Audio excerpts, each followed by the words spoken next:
Good afternoon. Welcome to Match Day. I'm Vince, and we have Ian in the middle with his England kit on today. And with us today is Coach Mike Freitag. Coach, if you can just say hello so we know we got you, that'd be great. Hi, everybody. Perfect.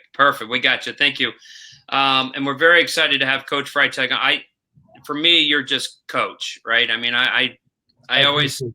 And the reason why is because, I was a young high school coach, and here you were at Indiana University, and I was looking up to you and admiring you for, everything you've done. And so, I'm sure a lot of people that are listening consider you a mentor, and I do as well. And I just want to say thank you for taking time away from, your job to come on, and we really appreciate you coming on. So thank you. I thank you thanks for that, Vince. I've watched you grow unbelievably from this young pup to now this leader in U.S. coaching education. So I really enjoyed watching you grow. Thank you. And we're going to have one of your old colleagues, Donnie Rawson, on next week, so that'll be fun. Oh my goodness, you are really scraping the bottom of the barrel now. Well, hopefully he'll. We got you in the week before, Mike. So there's a pecking order, right? There you go. Well, at least I'm not at the very bottom. Oh no. You're good. So we got a few people on. That's great. And for those that are watching, feel free to ask questions to Ian and I on the chat box. But Coach Freitag, you're known to a lot of people, but maybe some people that watch this later don't know who you are. So if you can share your journey with us, how'd you get to where you are? And that'd be great. And we'll go from there. Well, I grew up in soccer-rich St. Louis, Missouri, and at that time, St. Louis was ahead of everybody else as far as the game. I had youth coaches that had played in the Olympics, played on World Cup teams. So I was very fortunate to grow up in a very good environment. In the sense, when I say good environment, the way we talk about environments today, I didn't have to travel an hour to go to practice. It was pretty much due to Catholic CYC, Catholic Youth Council. You played for your parish. After school, you go home, change your clothes, get on your bike, grab your ball, drive down to the local park, and meet with your classmates and coach and play. And the coach would just volunteer, and it was a good time. You didn't have to ever try out and get cut. And that's one of the things I hate about today is kids, I want kids to have fun. Well, so after, growing up in St. Louis, I was very fortunate. I played at Christian Brothers College, and the great high school coach there, Terry Mickler. Terry was in his infancy at that time as a coach, but was a very good coach. And then, luckily I got recruited to Indiana University, where I went and played 4 years. And I kind of lucked out because just 3 years prior, they started varsity. So nobody knew about Indiana University. But my freshman year, we kind of surprised the country by going. The only game we lost was the NCAA final. And I played with a lot of great players there, and we had success. So over a 4-year period, I think we lost a total of 7 games, and we're in the finals twice, but unfortunately lost to the Dons of San Francisco. Went on and got drafted by San Diego Sockers. Was with them all preseason. Couple of games into the season, I got cut. At that time, you only needed a couple Americans on the roster to meet the quota. So I got cut. Went out for a team called the Denver Avalanche in the old MISL. Made that. Played the whole first season. Second season, started the first game of the season. 50-something seconds in the game, I tore my ACL. So that's my career. That was it. They didn't do reconstructions back then at the time. So I was pretty much done. Went back to Indiana University because I had to finish up my undergrad, and then started my master's in sports administration. And after I got my master's, a job opened up in Colorado for director of coaching for the state association. Knew nothing about what it was, what it meant. At that time, there was only 2 other directors of coachings in the country. That was Tom Fleck, rest his soul, and Carl DeWazian up in Northern California. So I called up those two guys and said, "Hey, what's this all about?" And they said, "We don't really know. We're trying to figure it out ourselves." So, so I was in the first director of coaching here in Colorado. I think I did that for 7 years, and then I went back to my alma mater. Jerry Yeagley brought me back as his assistant. Was there 11 years, and then when Jerry retired, I took over as the head coach, and I was there for 6 years. And then once parted ways with Indiana, I came back to this job again. So I've been in Colorado back here about a little over 10 years now, and just enjoy having being part of the game and trying to help it grow. Yeah, no, it's great. And and you're definitely an ambassador for the game nationally in all levels, and you've got. Did you say bastard or ambassador? Ambassador. Okay. I didn't enunciate good enough. Okay. But no, and Rob, by the way, Rob Cummings says hello. Okay. Yeah. Says he remembers, the IU camps and all that, and working with you. A lot of good coaches through there. Oh yeah. Yep. Coach Barker, question?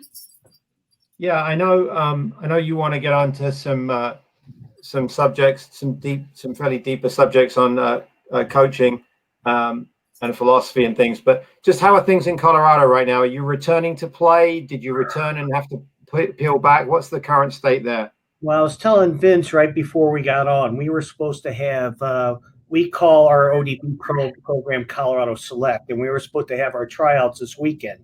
Our Governor Polis, was just had a meeting. I should be having my mask on because masks are mandatory indoors throughout the state of Colorado, he said today. So we pulled the plug on the tryouts for right now because we were too concerned, too many people, even though we're outdoors, too many people coming and going, and we don't want to put anything at risk because quite honestly, we want to play in the fall. And if something happened from tryouts, it would make it look bad and hurt our chances to play in the fall. Yep. So, pretty much consistent with everybody that's been on. Some people went back a little bit too soon and had to peel back. Yeah. Same in coach education, right? Right now, we're not predicting anything in person until we can be sure we can keep coaches safe and players safe in a coaching school. So yeah. Well, I had a C license that was scheduled to start at the end of this month, and we had to reschedule that. And I'm working on trying to figure out how to reschedule that. So. Yeah, it's actually for the audience. It's interesting. So Mike's been going through the same thing that Vince and I have. A C license was previously 2 5-day periods. And right now there's a possibility that coaches will be able to do it online and then with just a 3-day window. Yeah, for the most part, it'll be like 10 weeks of virtual doing things online and then a meeting over a weekend, whether it's a day and a half, 2 days, or 2.5 days. So very similar to what we're doing, actually. So, right. Very similar. So let's get on to the things that I know you're just passionate about talking about today, Mike. I think sometimes you get the chance to reflect more on what you're doing and why you're doing it with experience and age. That just seems to be an unfortunate reality, right? And when we're younger, we're just bashing around. But I know you've got some reflective thoughts about coaching. So if you want to go ahead. First of all, I want to commend both of you for all the coaching education, all the webinars you've been doing and so forth, and the job you do with your courses. We were hoping to have one of your urban diplomas out here, and unfortunately that had to be canceled. So I appreciate, and I've been to the convention, and now I'm going to date myself, for almost like 40 years. I've been to the convention. So USC's been a big part of my development as a coach. But it just recently, I was reading a good friend, you're familiar with John O'Sullivan, and he just came out with a book, I think, Every Moment Matters. And I read the book, and, I did some reflection on myself as a coach, to think back on, my situations in Indiana and, with the youth national team and so forth, and would I do things different? And reading this book, I thought, God damn, I wasn't a very good coach. I would have done this better. I could have done that better. So I think what I'd like to reach out is to coaches, young and old, is to, continue to find ways to become a better coach. Don't get stuck just doing the same things the same way all the time.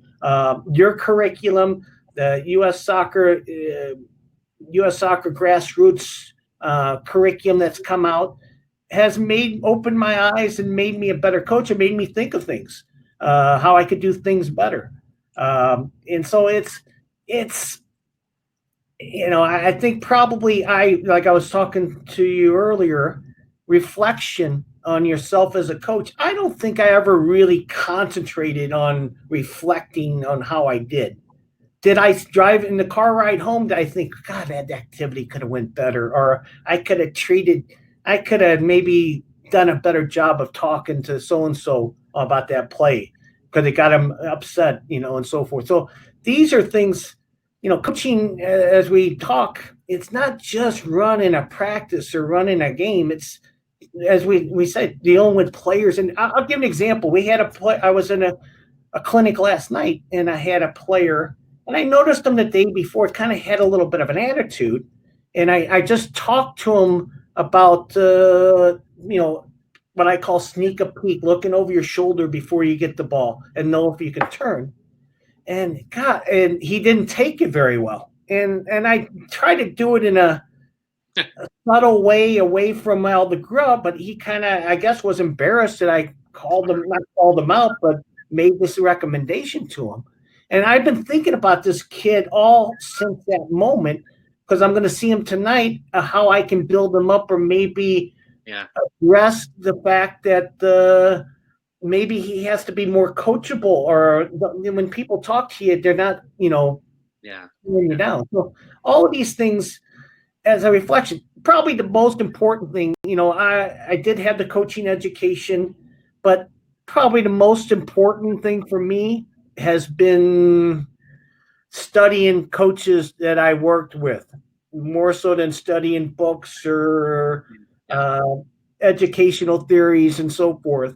And I had I'm going to mention three great ones. Terry Mickler, my high school coach, the all-time winningest coach in U.S. history. Well, you become the highest winning coach when you're coaching for 50-something years, but he's been unbelievable.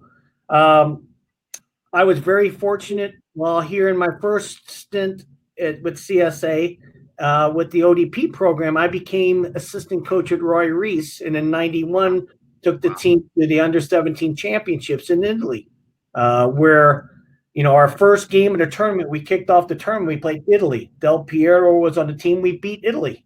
Next game, Argentina. They have a few good players. Well, we beat Argentina too. And then the third game, we played China. And with all those millions, you think they can find 11 good under-17s. We beat China. So but the thing was, I worked with a gentleman named Roy Reese. And in my opinion, Roy Reese was the best youth national team coach we've ever had. And some of my best coaching education was me lying in my bed and him lying in his bed between sessions and talking the game and talking about players and so forth. So I learned so much from him. And then again, I played for the best Division I coach in college, Jerry Yeagley, where I've learned so much. And I take bits and pieces from each one of them. And I tell people in my coaching courses, I've been very fortunate because I've been exposed to these coaches and their methodology and their thought process. While I feel sorry for you, the best coach you've ever seen was your junior high coach, who wasn't all that good,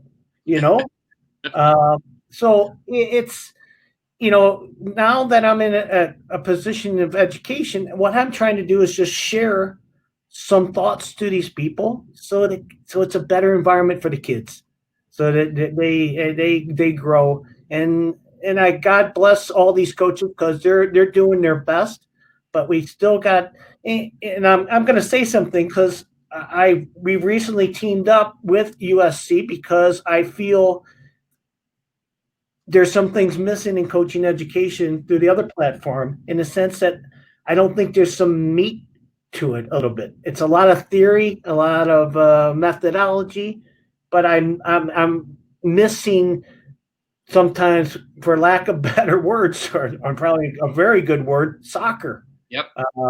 And that's I credit U.S. Soccer.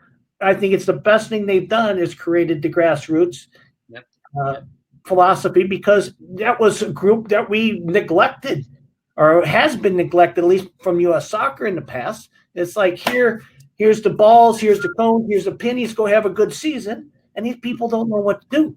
Right. They now, with the practice play, have almost made it idiot proof. Yeah.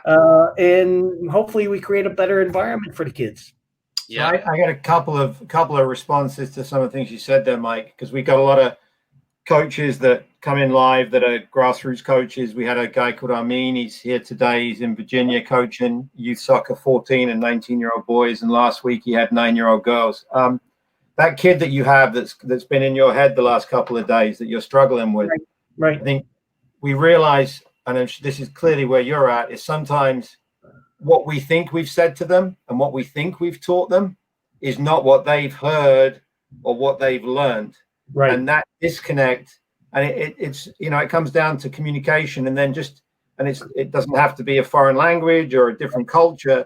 It's just how that kid is learning and how that kid is wired, and how he heard embarrassment because I corrected him, and somehow I've got to make him understand that no, I was trying to help you, and as I told, in fact, I kind of talked to the group at the end of the session. I said, hey, when I talk to you, it means I care about you and I want you to grow. It's when I don't talk to you is when kind of sometimes you're out of sight, out of mind. Yeah. On the coaching ones, when you talk about Coach Mickler and Reese and Yeagley, I think, and again, we've got younger coaches. When you're a young coach, very often you either resist everything or you try to copy everything and take everything in. It's a very black and white kind of all or nothing proposition.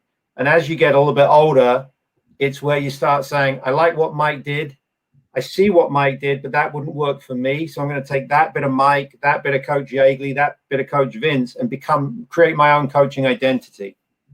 Correct. And I'm the one that took, because I had 3 good models in front of me, and I took what I felt were the pieces that made me as a coach, or I understood the best, and I felt I could duplicate and share. Yeah. No, I can definitely relate. When I was young and whatever, stupid, I thought I coached like Bobby Knight, and it wasn't until Mike Berticelli came into my life and saved me, and I learned from Bert, and God rest his soul, and and completely changed my life around, and then you start kind of shaping your own self, I think. So, a couple things, and then I do apologize. I'm about to jump off, but Ian's going to finish it. Thank you, boss, by the way. I tell coaches a lot of times, when you do reflect and you do it in the car, because I'm the same way, right? I get in the car, I'm like, I just tell them, look, whatever you do, leave it in the car.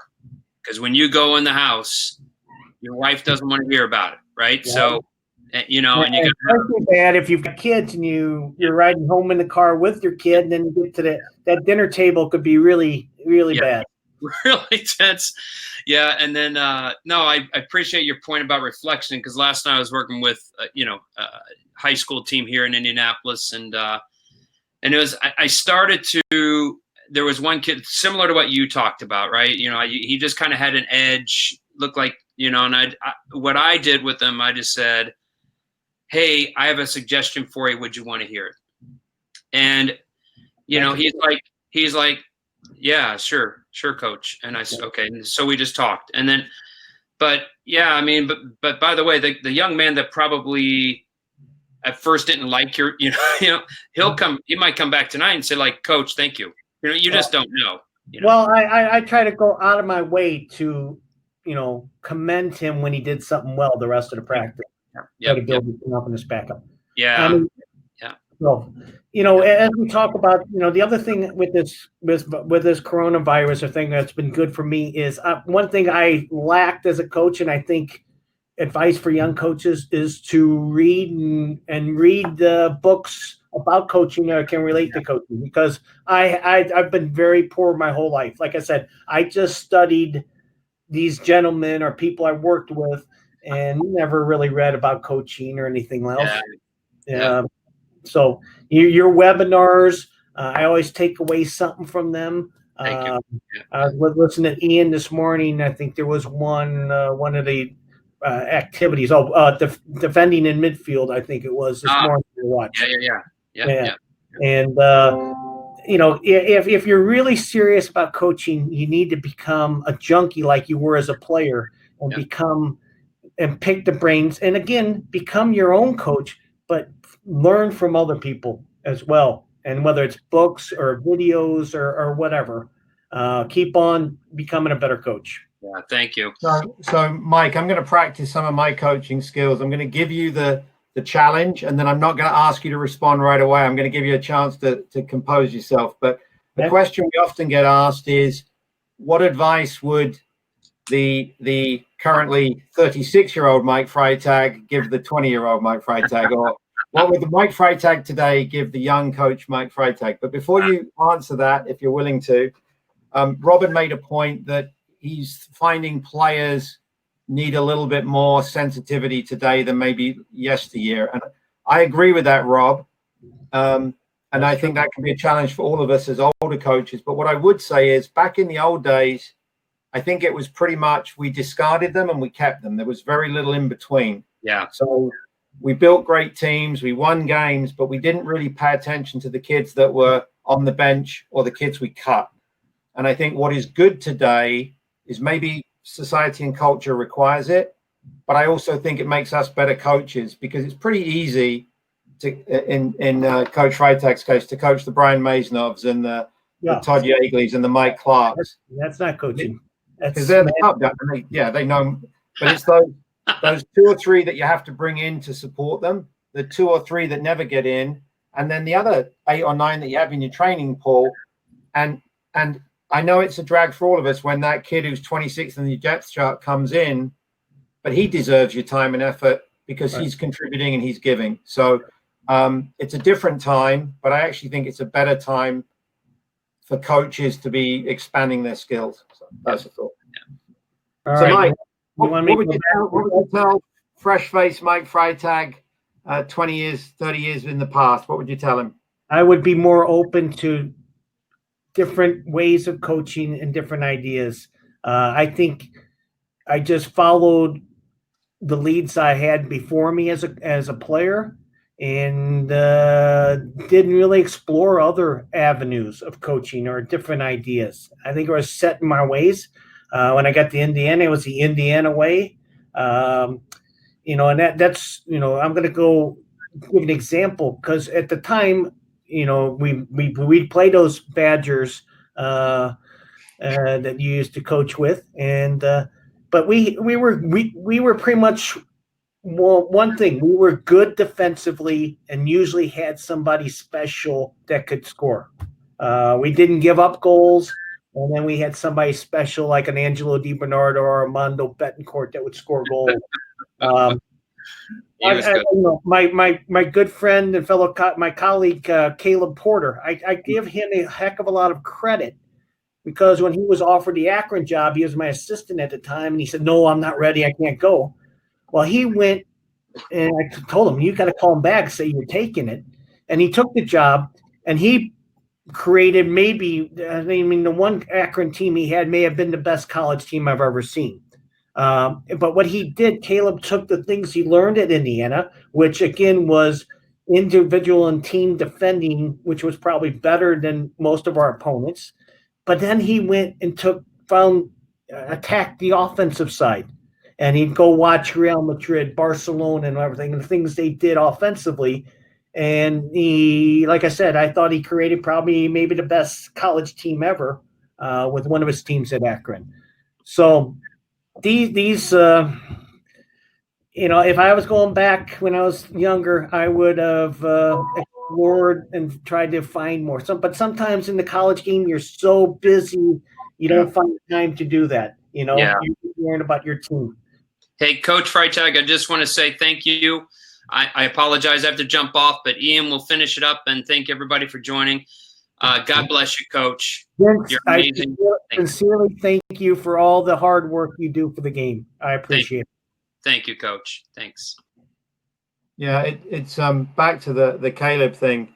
It is it's really nice when you can talk about a young man that learned from you and Coach Yeagley, but then also found his own identity, and he found it pretty quickly.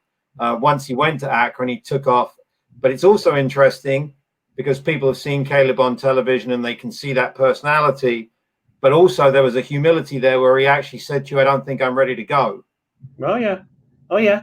And Caleb has a good ego, and he believes in himself. And one of his darkest moments may have been one of his better moments too, is when they didn't qualify for the Olympics. Yeah. They were right there knocking on the door, ready to qualify, and then fell apart there in the last couple minutes. I forget who it was, Guatemala or somebody. Yeah. But it was something that was needed for him to grow also. And I think it was good for U.S. soccer. Yeah, good for U.S. soccer to put faith in a young coach. So, yeah. Mike, one of the things we have to be careful with is if Man United's on, or Arsenal, or Arsenal won yesterday. Arsenal won yesterday, so yeah. I'm in. That's not a spoiler because that's already happened and people know. But we can't talk about Man United if you're having a look, and we can't talk about Southampton. Where is Ozil, by the way? While we got you on, where's Ozil gone? Well, see, I have my opinion. I love him. I think he's in a wrong type of team, though. Mm-hmm. And even David Luiz, who we know is not playing great, but again, I think he's better in a 3 in the back instead of a 4. Mm-hmm. And Ozil has to kind of have a freedom and be a group that possesses the ball and not just running. And both of these guys are unbelievable players that have accomplished a lot in their career, but Ozil maybe just doesn't fit in the way Arsenal wants to play at the present time. You could see Ozil when he's putting in the shift to be a better Man City player than a sure. And I was thinking about this today. I was wondering, if he left, he went to a Man City or Liverpool, how much, all of a sudden his star would shine again. I really believe that. Well, congratulations to Arsenal for beating Liverpool. Probably Europa League next year, right? But that's okay. I hope so. I hope something, So to our loyal audience, thank you very much. We'll put this up on YouTube later on this afternoon, so you can send it out to your colleagues. One more thing I talked to Vince about, and one of the things, coaches, I think, is when you're developing sessions, I think I use this, and this may be way off what everybody else thinks, but I think there's kind of 3 sessions you create. I think there's learning sessions where you're going to stop and maybe have to make some corrections or get something across. You can have competitive sessions where, hey, maybe we're just going to get after it today and play. But I also think coaches sometimes forget sometimes you got to take your foot off the gas a little bit and have fun sessions, whether it's soccer, tennis, or something that it maybe isn't so hard on the body or isn't so mentally straining. So I think of that also as a coach within my methodology as hey, where are we sitting? Do I need to pull off today, or do I need to go teach this concept today, or do we need to have just a good, get after it scrimmage? I completely agree with that, because it always amazes me that in high school soccer there's some rule book somewhere that says you have to train every day just because you can, and we have that same problem in college, probably more so. Right. And then I remember every now and again with my Division III college program, I put the balls away and I'd bring a frisbee out, and they just play half an hour of ultimate frisbee, and they loved it, and they were happy, they were athletic, there were some tactical pieces, but they weren't putting on shin guards and putting on cleats and kicking each other, and it was refreshing. Well, we used to do that too, but it used to be the Griffey run or the beep test. So, well, that's because of some of the coaching influences you had, for sure. Mike, we really appreciate your time. It's very generous of you, and it's so nice to talk to a coach who's as experienced, if not more experienced, and know that you're still reflecting and thinking and trying to improve. And that's been the case when we had Coach Yeagley on, we had Coach Launder on, we've had Tommy Turner on. Watch those. Yeah. Ian, again, I want to thank United Soccer Coaches for all you're doing. Again, it's you. I know how it started with educators and college coaches started it and met a void, but you're still meeting that void and maybe in some ways exceeding what you're supposed to do. So we appreciate it. Colorado Soccer is excited to team up with you and look forward to having your courses out here in Colorado. So a few people in the chat room, but we have an 11-year-old Alex Schaefer in Pennsylvania. He's a Chelsea fan and a Philadelphia Union fan. He wanted to say hi. So you've got an 11-year-old fan out there in Philadelphia now. Well, I appreciate it. My boy Pat Noonan's the assistant coach out there and was one of my favorites. Great player. All right, Coach. Be safe. Stay safe. Thank you. Good luck to everybody. Brother. Thanks, everybody. Bye-bye.